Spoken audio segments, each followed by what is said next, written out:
Hello friends, you have come to listen to a story. Let's start the story. Lena hated early mornings, but she loved coffee. That's how she ended up at Starlight Coffee at 6:45 a.m. on a rainy Tuesday, clutching her coat tight as the scent of espresso pulled her inside.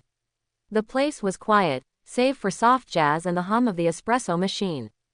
Behind the counter stood a guy she'd never seen before, tall, slightly awkward, with warm brown eyes and sleeves rolled up like he meant business.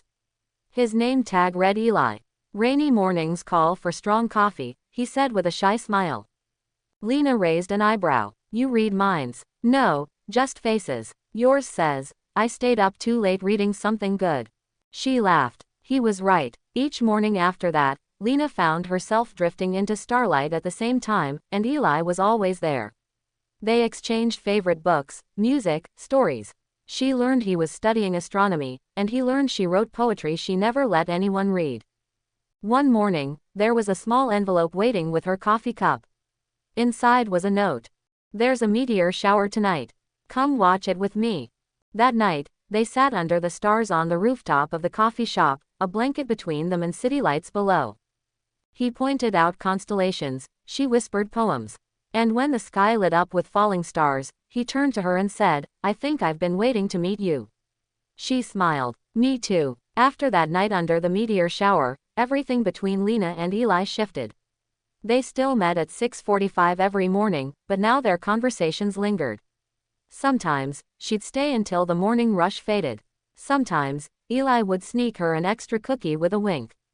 The rooftop became their place, where she read her poems out loud and he traced stars with his finger against the sky.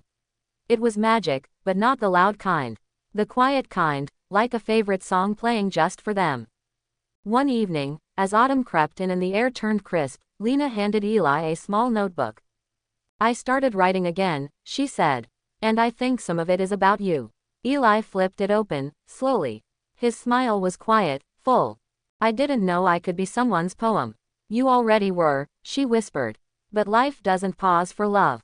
Eli got an offer for a research program overseas, 6 months in Chile to work with a telescope observatory. A dream, a once-in-a-lifetime opportunity. "I want you to go," Lena said the night he told her.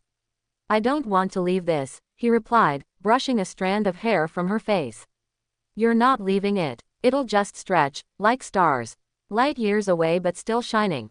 They promised to write letters, not texts. Old school, real.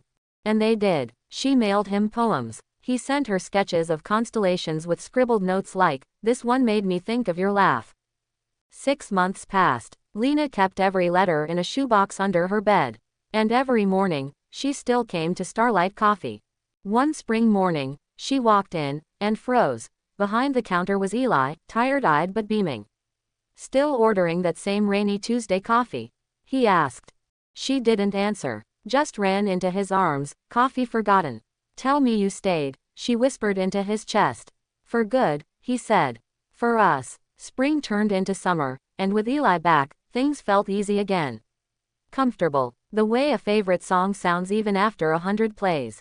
They'd take late walks, sharing ice cream and future plans, some wild, some small. Like opening a book cafe together. Or adopting a fat orange cat and naming it Comet. One Sunday, as the cafe buzzed with customers, Lena found a small, "Closed for lunch," sign on the door. She frowned. Eli never closes early.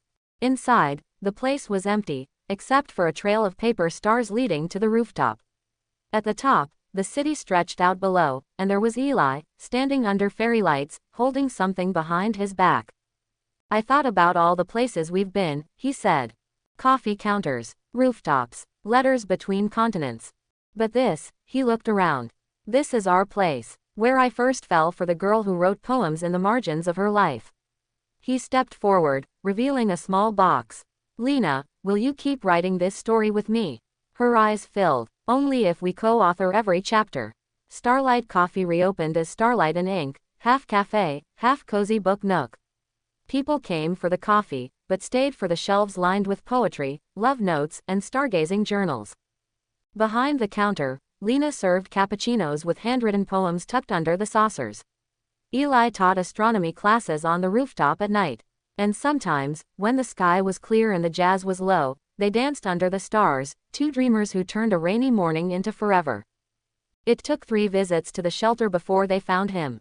A chubby, judgmental-looking orange tabby curled in the corner, ignoring everyone. Lena kneeled beside his crate. He's perfect. Eli raised an eyebrow. He hasn't even moved. Exactly, she whispered. He's got main character energy. They took him home that day, named him Comet, and within 24 hours he had claimed their couch, their pillows, and Eli's favorite hoodie. At the cafe, Comet became a silent mascot. He sat in the front window, judging customers and occasionally knocking over tip jars for fun. People started calling him the moodiest barista in town. Their life wasn't fireworks every day. It was spilled coffee and quiet hugs. Rainy mornings spent tangled in blankets. Nights when Lena couldn't find the right words for her poems, and Eli just held her without trying to fix it. One night, she was up late at the cafe, finishing a new piece for their little in-house poetry zine. Eli brought her tea and sat beside her in silence, watching her write. She looked up. You ever think about what we'd be like if we never met here? I don't, he said, because we did. And that's the only version I want. But even the best love stories get tested. Lena got invited to a poetry residency in Paris. 3 months. Fully funded. Her dream. She hesitated to even tell Eli. I want you to go, he said, just like she once told him. But his voice had a crack in it. And leave this. You're not leaving us, Lena. You're expanding what we are.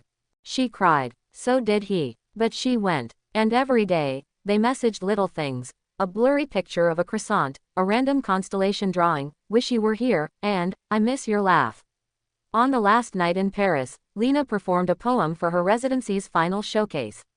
It was called Starlight Coffee. It was about rainy Tuesdays, shy baristas, paper stars, rooftop kisses, and the boy who turned her silence into music.